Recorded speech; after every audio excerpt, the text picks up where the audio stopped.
I hope that the comments I'm about to make will not offend the questioner too much and some people around here. I think there is a fundamental misstatement of the issue in the question. We can no longer continue to make policy for ourselves, in our country, in our region, in our continent, on the basis of whatever support the Western world or France or the European Union can give us. It will not work. It has not worked, and it will not work. Our responsibility is to charter a path which is about how we can develop our nations ourselves.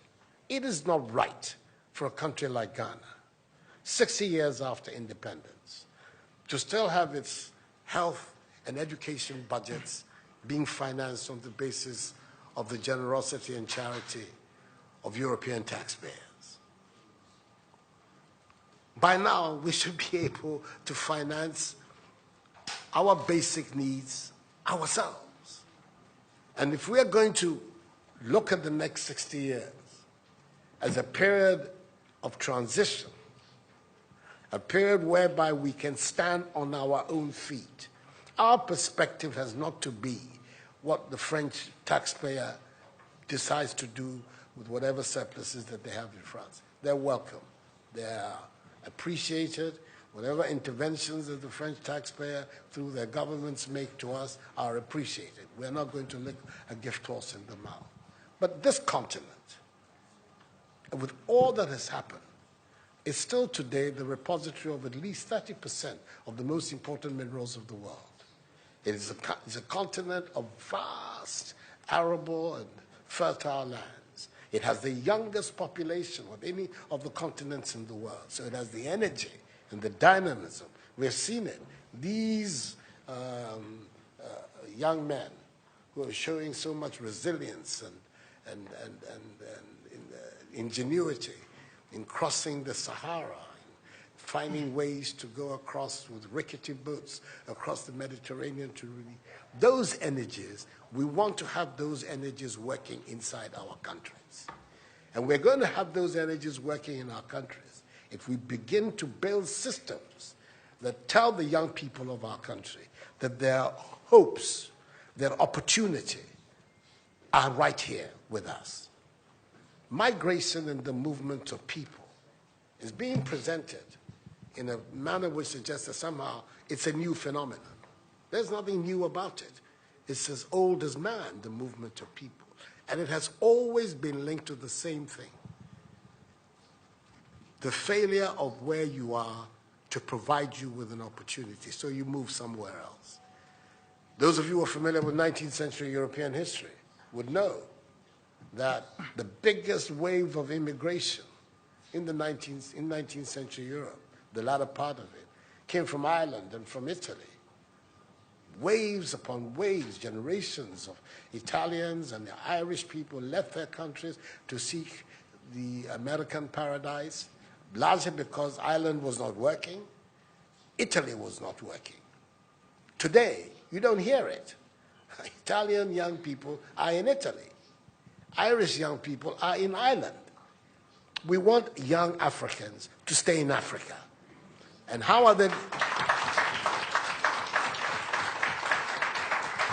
And it means that we have to get away from this mindset of dependence. This mindset about what can France do for us. France will do whatever it needs to do for its own sake. And when those coincide with ours, tant mieux, as the French people say. But our main responsibility as leaders, as citizens, is what we need to do to grow our own countries. What are the institutions that work that would allow us to have good governance, to have accountable governance, to make sure that the monies that are placed at the disposal of leaders are used for the interests of the state and not for those of the leaders, to have systems that allow for accountability, that allow for diversity, that allow for people to be able to express themselves and contribute to fashioning the public will and the public interest. Our concern should be with what do we need to do in this 21st century, to move Africa away from being cap in hand and begging for aid, for charity, for handouts. The African continent, when you look at its resources, should be giving monies to other places. We have huge wealth on this continent, in our own country of Ghana.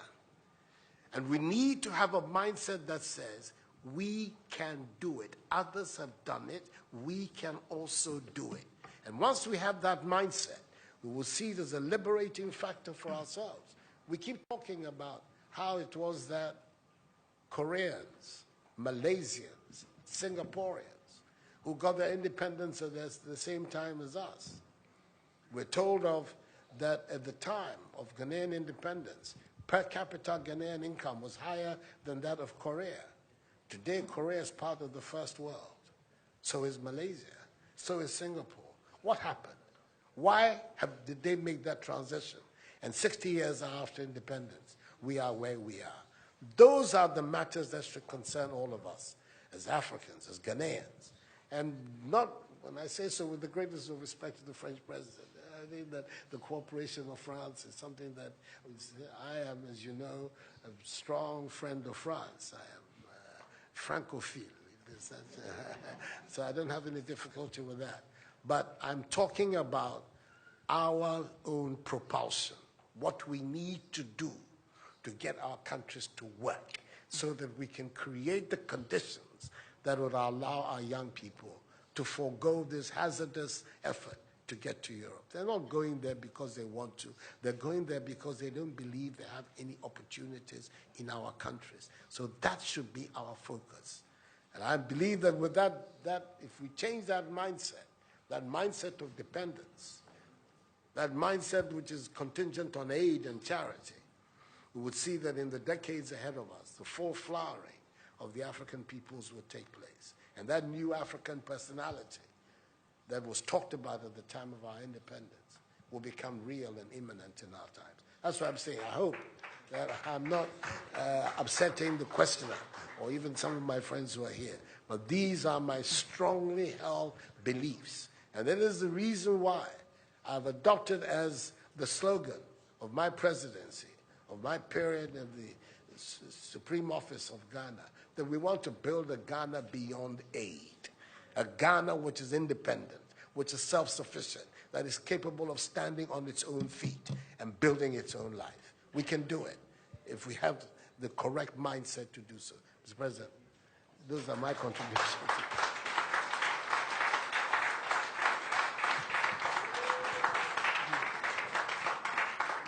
Si vous aviez besoin d'avoir la preuve qu'une nouvelle génération de leaders en Afrique croit dans une nouvelle histoire pour l'avenir et la jeunesse, vous venez de la voir. Pour ceux qui pensaient que ce n'étaient que les mots d'un président français parlant de l'Afrique. Il y a des leaders en Afrique qui veulent une nouvelle relation, qui veulent un avenir pour leur jeunesse dans leur pays, dans leur continent, qui le veulent parce que c'est ce qu'ils veulent écrire. Donc merci pour cela. So, no, we'll be here forever. We'll be here forever. He has a lot of ideas, a lot of very positive things to say. And as you can see, I have my own things to contribute as well. So, let's bring it to an end. We're going to, Mr. Macron left Abidjan after a hectic morning, has not had anything to eat. He at least has to have that side of Ghanaian hospitality. So we're going to be interviewing for him to go and have some lunch. Thank you very much indeed. You signed a list.